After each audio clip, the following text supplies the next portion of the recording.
은사라는 제목으로 고린도전서 12장 4절부터 11절까지의 말씀을 여러분들과 함께 나누기 원하시나요? 혹시 성경을 가지고 계시면 고린도전서 12장을 한번 찾아 놓으셔서 저희가 함께 같이 읽을 수 있었으면 좋겠습니다. 여러분, 선물 받는 것을 좋아하십니까? 아마 대부분 선물 받는 것을 좋아하실 텐데요. 저희 집에 누구라고 얘기하진 않겠는데요. 아이들 중에 한 명이 시도 때도 없이 선물을 사달라고 합니다. 오빠가 생일이어서 오빠에게 선물을 사주잖아요. 그러면 자기도 선물을 사줘야 된대요. 너무 unfair하대요. 오빠만 사주고 자기도 안 사주면. 또 언니가 생일이어서 저는 누구라고 말 안 했어요. 언니가 생일이어서 언니 생일 선물을 사주면은 또 울음바다가 됩니다. 세상이 떠나갈 것처럼 그렇게 서럽게 웁니다. 엄마 아빠는 언니를 선물 사주니까 언니만 사랑하고 자기는 별로 사랑하지 않는다고 너무나도 서럽게 그렇게 웁니다. 그래서 틈만 나면은요, 엄마가 없을 때, 언니 오빠가 없을 때 그때만 골라서 저에게 선물을 사러 가자고 그렇게 말을 합니다. 여러분, 아빠로서 제 마음이 어떤 줄 아세요? 너무너무 장난감을, 선물을 사주고 싶어요. 선물을 사는데 큰 돈이 드는 것도 아니고 선물을 사주는 아이들이 너무너무 좋아하고 행복해 하잖아요. 그거를 너무 보고 싶고 너무나도 선물을 사주고 싶은 게 바로 아빠의 마음입니다. 그러나 마음은 그렇지만 저는 잘 안 사줍니다. 왜냐하면 저희 집에 예전에 선물로 받았던 것들이 땅바닥에 막 굴러다니고 그것을 아이들이 소중하고 귀하게 그렇게 다루지를 않고 그냥 굴러다니니까 저는 그래서 아이들이 정말 그것을 받고 좋아하는 마음과 감사하는 마음을 가지고 잘 사용하고 잘 케어하면 얼마든지 사줄 마음이 있는데 대부분의 아이들은 그렇지가 않죠. 오히려 너무 많으면 소중하게 생각하는 마음, 감사하는 마음을 잃어버리기 때문에 저는 아이들에게 선물을 잘 사주지 않는 편입니다. 오늘 설교 주제가 성령의 은사입니다. 영어로는 Gifts of the Spirit이라고 하는데요. 제가 국어 실력이 조금 부족해서 그런지 은사가 무슨 뜻인지 정확하게 제가 어떤 정확한 의미가 떠오르지 않더라고요. 그래서 영어 성경을 보니까 은사를 gift라는 단어로 써서 번역을 해봤어요. 하나님께서 주시는 성령의 은사는 하나님께서 우리에게 주시는 선물이라는 것입니다. 아까 전도사님께서 너무 말씀을 잘해주셨어요. 우리가 가지고 있는 재능과 이 spiritual gift랑은 조금 다른 면이 있습니다. 그런데 오늘 우리가 이 본문을 보고 설교를 나누면서는 저희가 이 spiritual gift 외에도 하나님께서 각 사람에게 주신 고유한 선물들, 재능과 은사를 우리가 함께 다 같이 뭉뚱그려서 한번 그렇게 생각해 보았으면 좋겠습니다. 사람들을 보면은요, 어떤 사람에게는 성령의 은사가 있습니다. 그렇죠? 그리고 또 어떤 사람에게는 가지고 태어난 재능 같은 것들이 있습니다. 하나님께서 어떤 사람에게 지혜의 은사를 주세요. 기적을 행할 수 있는 은사를 주시고 예언을 할 수 있는 은사를 주십니다. 그리고 또 하나님께서 어떤 사람들에게는 가지고 태어난 특별한 능력 같은 거를 하나님께서 주십니다. 우리가 이 선물의 종류에 대해서 조금 후에 더 이야기를 해볼 텐데요.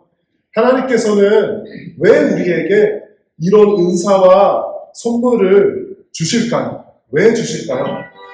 저는 그것이 바로 우리가 다른 사람에게, 자녀나 우리 주변 성도들에게 선물을 주는 마음이라고 그렇게 생각을 합니다. 보통 우리가 선물을 언제 제일 많이 받냐면 생일 때 가장 많이 받죠. 그런데 생일 때 주는 그 선물은 엄연한 의미에서 제 생각으로는 어떤 사회적인 계약이에요. 그렇죠? 생일이면은 주어야 되고 받는 사람은 받아야 될 것 같으니까 받는 거지, 정말 우리의 마음에서 완전히 100% 우러나오는 선물은 아닌 것 같아요. 그런데 가끔 우리가 누구에게 어떤 선물을 주고 싶다라는 그런 마음이 들 때가 있잖아요.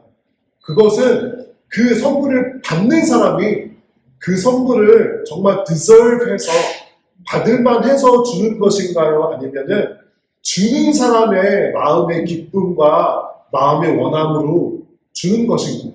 저는 후자라고 생각합니다. 그러므로 선물이 나타내는 것은 그 사람이 선물을 deserve 하느냐 안 하느냐보다는 선물을 주는 gift giver의 마음을 훨씬 더 잘 나타낸다고 생각합니다.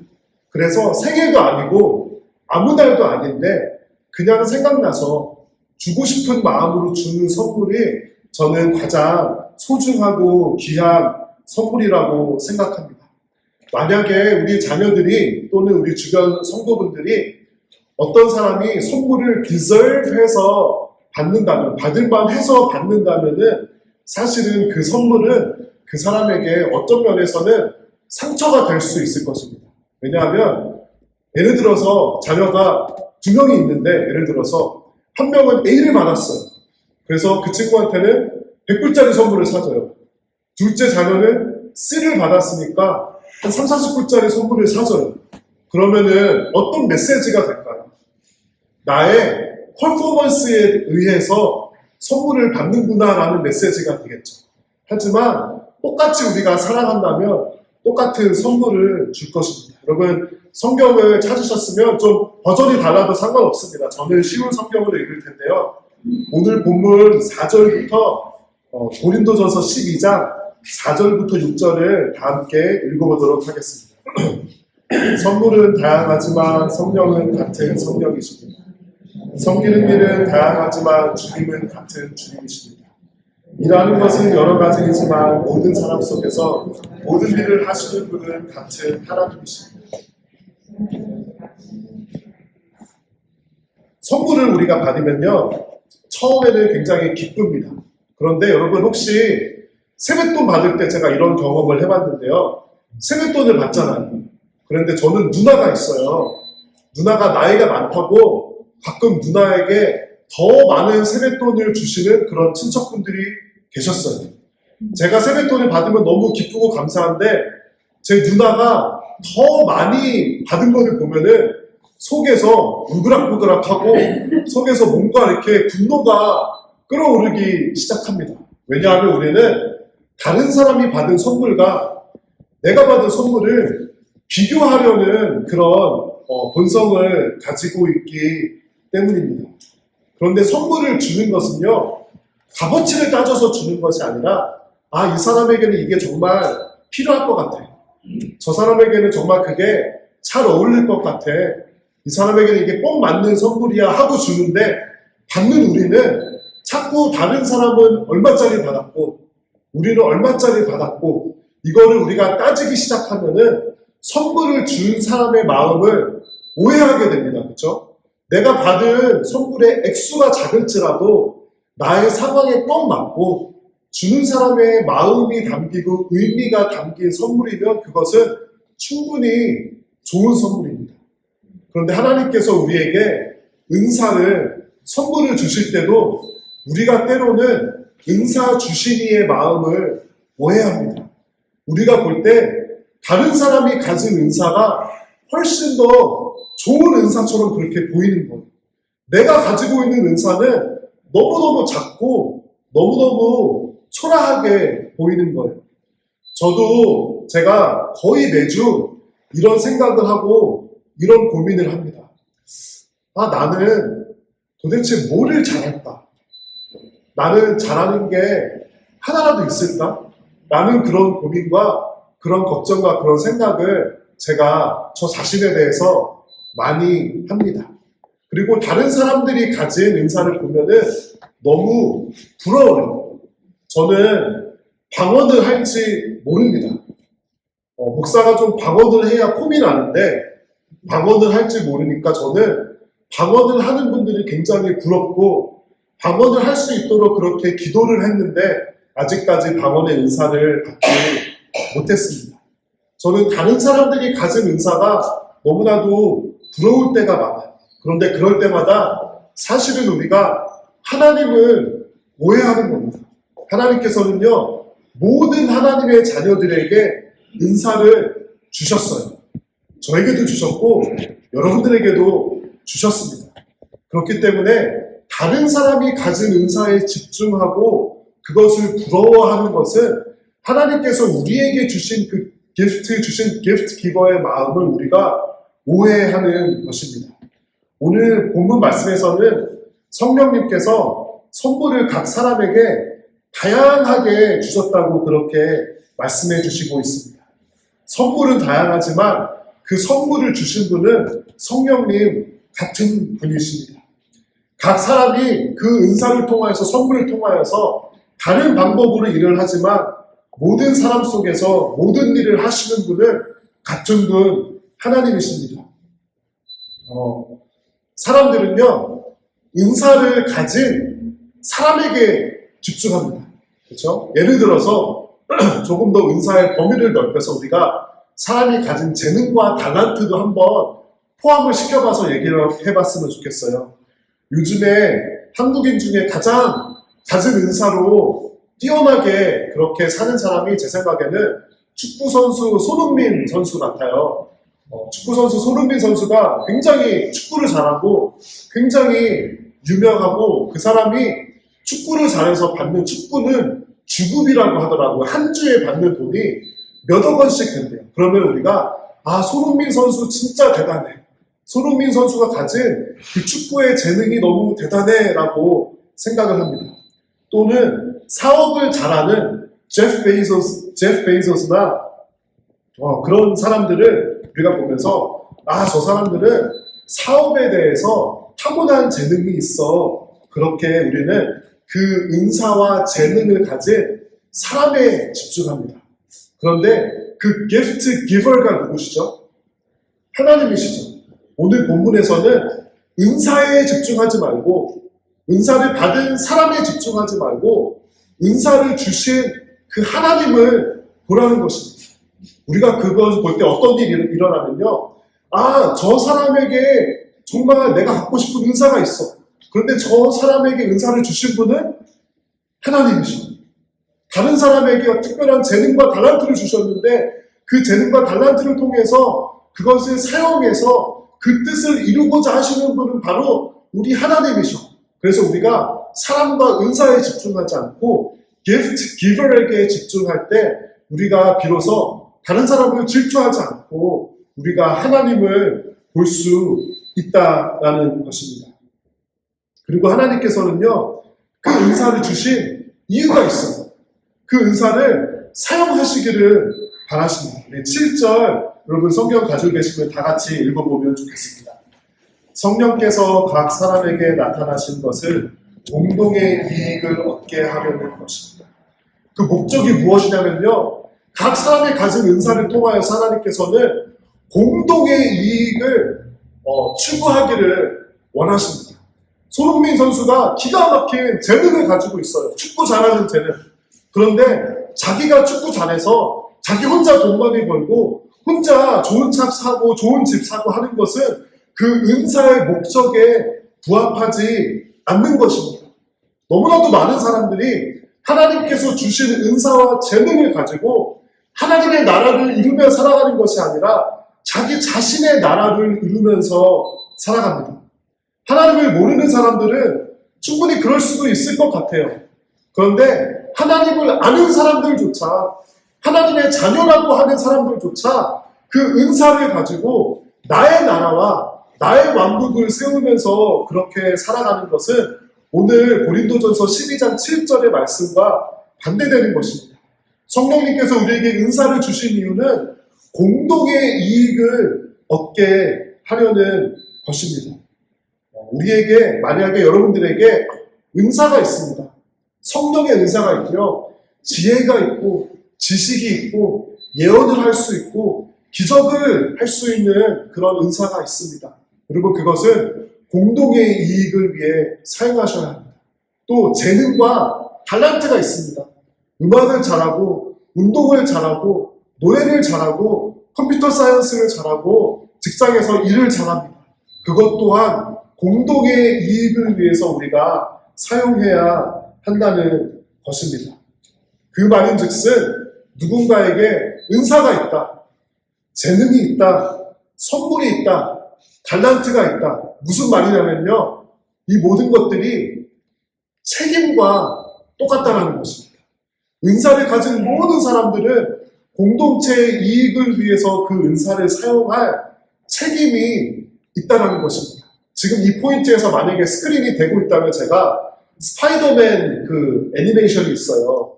제가 고등학교 때 SAT를 마치고 스파이더맨을 보러 갔습니다.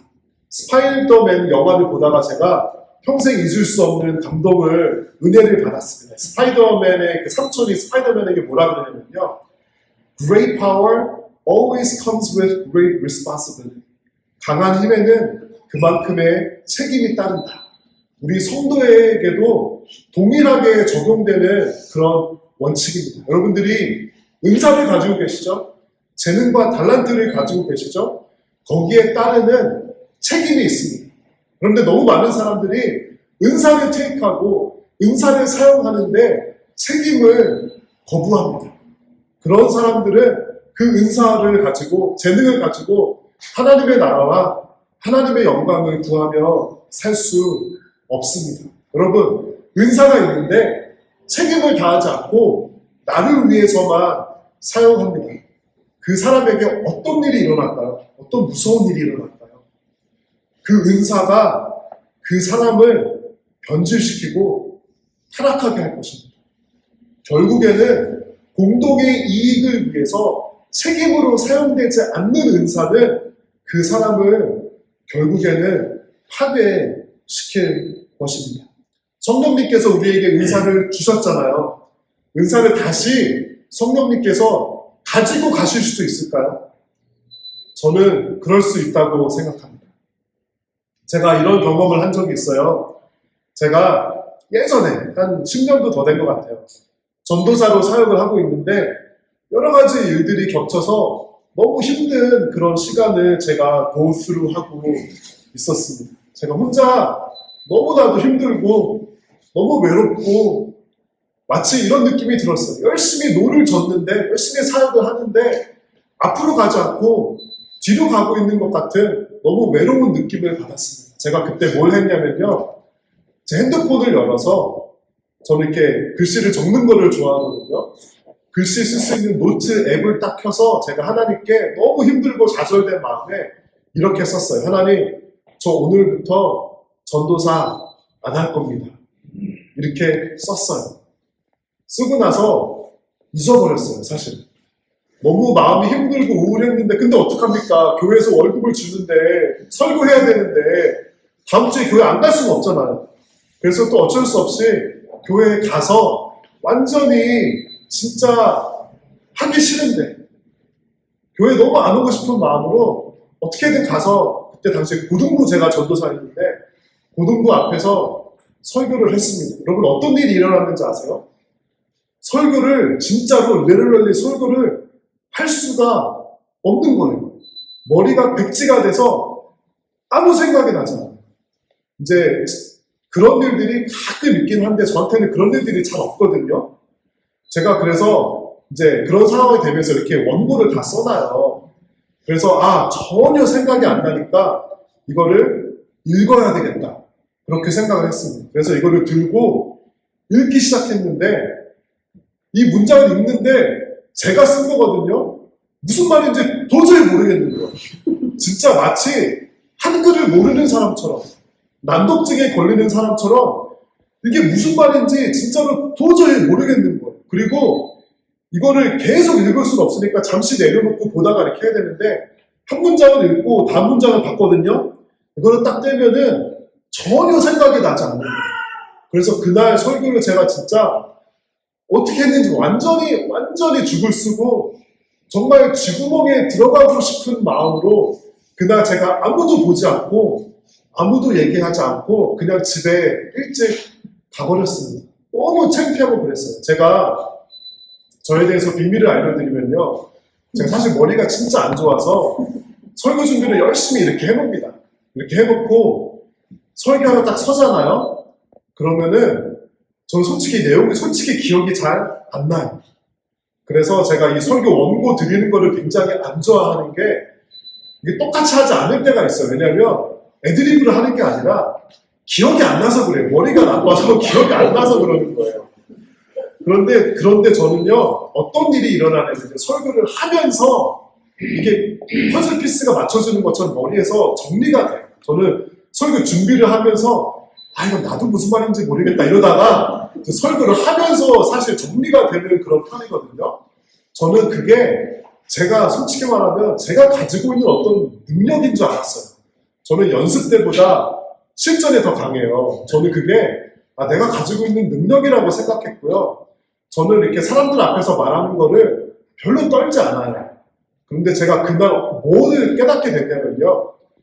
이게 내가 가지고 있는 능력이 아니구나. 나는 철저하게 이런 능력을 전혀 가지고 있지 않은데 하나님께서 사역자로 설교자로 설교하라고 이 은사를 주신 거구나라는 거를 깨닫게 됐어요. 제가 집에 가서 나 오늘 왜 그랬지 하고 생각해보니까 제가 핸드폰에 적어놓은 게 그게 생각이 난 거예요. 제가 집에 가서 무릎 꿇고 회개 기도하고 하나님 저 다시 전도사 시켜주세요. 회개 기도하고 그거를 지웠습니다. 그러고 다음 주 주일이 됐어요. 너무 가슴이 쿵쾅쿵쾅쿵쾅 뛰는 거예요. 나 또 이렇게 설교 못하게 되면 어떡하지? 또 하나도 기억 안 나고 내가 너무 가슴이 뛰는데 그날 딱 설교를 하는데 또 마음에 평화가 찾아오고 또 설교를 평소 하던 대로 할 수 있었어요.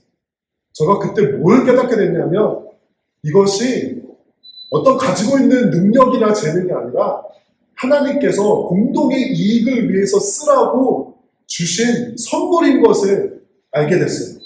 그리고 그 선물을 가볍게 여길 경우에 하나님께서 다시 그것을 가져가실 수 있다는 것을 제가 그날 깨닫게 됐습니다. 그 후로는 하나님께서 저에게 주신 역할과 책임과 선물을 그렇게 가볍게 여기는 그런 행동을 제가 무서워서 하지 않습니다. 우리 8절, 9절 한번 읽어보도록 하겠습니다. 어떤 이는 성령으로부터 지혜의 말씀을, 다른 사람은 동일한 성령에게서 지식의 말씀을 받았습니다. 또 어떤 사람은 같은 성령으로부터 믿음을, 다른 사람은 병 고치는 능력을, 10절이요. 다른 사람은 기적을 행할 수 있는 능력을, 또 다른 사람은 예언을, 다른 사람은 영을 구별할 수 있는 능력을, 또 다른 사람들은 다양한 언어로 말할 수 있는 능력을, 어떤 사람은 그 언어들을 통역할 수 있는 선물을 받았습니다. 하나님께서는요, 다양한 사람들에게 다양한 선물을 주셨습니다. 그런데 사람들은 이 다양한 선물을 가지고 뭘 하냐면요, 아까 말씀드린 것처럼 비교하고요, 경쟁합니다. 고린도 교회에 어떤 일이 있었냐면요, 나는 바울파야, 나는 아볼로파야, 나는 바나바파야. 여러분 이게 무슨 말이죠? 어떤 사람이 보기에는 바울이 가진 은사가 더 뛰어나 보였던 거예요. 어떤 사람이 보기에는 내가 보기에는 바나바가 뭔가 은사가 있고 영역이 있어 보여. 서로 가진 은사를 가지고 편가르기를 하고 경쟁을 하고 그렇게 사람들이 비교한 것입니다. 요즘에도 그런 일들이 일어납니다. 나는 어떤 목사님의 기도를 받고 싶어. 나는 어떤 교회, 어떤 목사님 파야. 나는 이 목사님 설교만 들을 수 있고 다른 목사님 설교는 들을 수 없어. 저는 그것이 건강하지 않다고 생각합니다. 왜냐하면 이 모든 은사를 주신 분은 하나님이시기 때문입니다. 이 은사를 통해서 하나님에 집중하지 않고 사람에게 집중하고 은사 그 자체에 집중하게 된다면 그것은 은사를 잘못 이해하고 잘못 받아들이는 것입니다. 솔직히 말하면 제 안에도 이런 생각이 있어요. 제 생각에 조금 등급이 높은 은사는 방언 은사인 것 같아요. 제 생각에, 제 느낌, 이거는 잘못된 생각인데 그냥 어렴풋이 가지는 느낌이에요. 그거보다 조금 더 센 은사는 방언을 해석하는 은사. 그건 좀 더 센 것 같아요. 그거보다 더 센 끝판왕 은사가 뭐냐? 제가 보기에는 치유의 은사, gift of healing 같아요. 여러분, 그런데 은사에는요, 등급이 없습니다. 은사에는 비교가 없고요. 은사는 서로 은사들이 경쟁하지 않습니다. 저는 나무교회를 통해서 나무교회 성도분들이 두 가지를 경험하셨으면 좋겠습니다. 첫 번째는 정말 예배에 푹 빠지는 것입니다. 저는 나무교회에서 드리는 예배가 좋은 예배였으면 좋겠다. 예배에 우리가 푹 빠질 수 있었으면 좋겠다 생각합니다. 예배에 너무 중요한 부분들이 많지만 크게 세 가지를 꼽으라면 예배자의 자세가 있을 것이고 또 찬양이 있을 것이고 설교가 있을 것입니다. 그래서 저는 좋은 예배를 만들기 위해서 여러분들이 좋은 heart of worship, 우리가 오늘 찬양 불렀죠. 좋은 예배자의 마음을 가지고 오실 수 있게 함께 그것을 나누고 도전했으면 좋겠습니다. 오늘 이렇게 전기가 안 들어오니까 제가 Heart of Worship 그 찬양의 비하인드 스토리를 제가 잠깐 말씀드릴게요. 이 Heart of Worship 찬양이 맷 레드맨이라는 찬양자가 그것을 작곡하고 노래를 처음 불렀다고 합니다. 이 맷 레드맨이 찬양 인도하는 교회에 얼마나 많이 사람들이 모였겠어요. 몇천 명이 모였는데요. 맷 레드맨이 언젠가부터 몰려들어오는 그 청중들을 보면서 이것은 진짜 예배의 마음이 아니다고 느끼고 오랫동안 기도를 했다고 합니다. 그가 어느 순간 열심히 찬양, 화려한 사운드와 조명과 스크린과 이런 거를 다 하다가 어느 순간 맷 레드맨이 우리 이런 거 없이 정말 예배의 마음을 가지고 옵시다 라고 그렇게 청중에게 찬양한다며 모든 소리를 다 크게 하고 모든 조명, 음향, 스크린 다 크게 하고 목소리로만 우리 하나님 찬양합시다. 그렇게 예배한 이 찬양이 그날부터 전 세계로 퍼져나갔다고 합니다. Heart of Worship. 저는 우리가 예배를 올 때 Heart of Worship을 가져왔으면 좋겠고요. 두 번째로는 정말 좋은 찬양이 있으면 좋겠다. 제가 나무교회를 향해서 가지는 마음은 좋은 찬양 예배가 있으면 좋겠다고 생각합니다. 우리 주일에 요즘에 젊은이들이 많이 드리는 찬양 예배 가면은요, 설교가 한 6분에서 7분 하고요, 찬양을 막 1시간 합니다. 저는 그것이 전혀 설교자에 대한 무시라고 생각하지 않아요. 저는 나무교회도 6, 7분짜리 설교하고 1시간 찬양하는 예배가 생겼으면 너무 좋겠다 생각합니다. 저는 우리가 빨리 라이브 밴드도 했으면 좋겠는데요. 그러기 위해서는 제가 못하고 좋은 찬양 인도자가 나왔으면 좋겠습니다. 그리고 또 좋은 예배를 위해서 좋은 설교가 울려 퍼지기 위해서 정말 저도 두렵고 떨리는 마음으로 기도하고 제가 사무실 옆에, 책상 옆에 조그맣게 이렇게 큰 타월 같은 거를 갖다 놨어요. 거기서 여기는 내가 기도하는 자리다. 목사가 크게 두 가지를 위해서 기도하거든요. 예배 설교를 위해 또 성도분들을 위해 제 기도하는 자리로 그렇게 했습니다. 그런데 나무교회에서 성도분들이 놓치지 말고 반드시 찾으셨으면 좋겠는 것이 다른 한 가지가 무엇이냐면요. 여러분의 은사를 발견하시고 그 은사를 가지고 하나님을 섬기셨으면 좋겠어요. 보통 일반적인 한국교회는 직분을 임명합니다. 집사를 임명하고 장로를 임명하고 권사를 임명하고 팀장을 임명합니다. 임명은요, 교회가 그냥 시키는 거예요. 그렇죠? 그것이 나의 은사와 맞을 수도 있고 맞지 않을 수도 있어요. 그리고 또 보통 한국교회에서는 로테이션을 시킵니다. 몇 년 하면은 다른 데로 옮겨가서 하고 이렇게 시킵니다. 그것도 은사와는 별로 상관없는 거죠. 다 그런 어떤 제도의 장단점이 물론 있습니다. 그렇지만 저는 가장 성경적인 원리는 하나님께서 각 사람들에게 주신 은사를 발견하고 그것으로 하나님을 섬기는 것이 저는 하나님께서 보시기에 가장 아름다운 것이라고 생각합니다. 그래서 저는 나무교회 모든 성도분들이 본인의 은사를 발견하시고 그 은사를 가지고 자발적으로 섬기셨으면 좋겠습니다. 우리가 어떤 직분을 임명하지 않고 사역을 임명하지 않으니까 뭔가 나무교회는 내가 할 일이 없는 것 같아. 내 자리가 없는 것 같아 라고 그렇게 당연히 느끼시는 것도 당연합니다. 그러기 위해서 우리가요, 다음에 기회가 되면 은사 발견 세미나도 같이 했으면 좋겠고요. 여러분, 가족끼리 모였을 때, 성도들끼리 모였을 때, 또 소소모에서 모였을 때 이런 걸 하면 참 좋을 것 같아요. 서로의 은사를 우리가 말해주고 affirm 해주면 참 좋을 것 같습니다. 우리 한국 사람들이 왜 은사를 이렇게 발견하고 나의 은사는 이거야, 저의 은사는 이겁니다라고 말하기 왜 이렇게 힘드냐면요, 우리는 문화적으로 그렇게 자랐기 때문이에요. 우리 한국 사람들은요, 누가 우리를 칭찬해주죠? 그럼 우리 뭐라 그러죠? 아니에요 막 그러죠. 가끔씩 어떤 성도님께서 목사님 오늘 설교 너무 좋았습니다. 그러면은 그냥 감사한, 사실 저에 대한 칭찬이 아니라 하나님께서 그 성도분의 마음에 하실 일이잖아요. 그렇죠? 그럼 저는 하나님께서 일하셨구나, 너무 감사하다, 그냥 감사합니다, 은혜 받으셨네요, 그러면 되는데 제가 뭐라 그러는지 아세요? 아니에요. 아니, 은혜를 받았다는 하나님께서 역사하셨다는데 하나님께서 성도의 마음에 역사하신 걸 목사 가지고 아니에요 막 이러고 있는 거예요.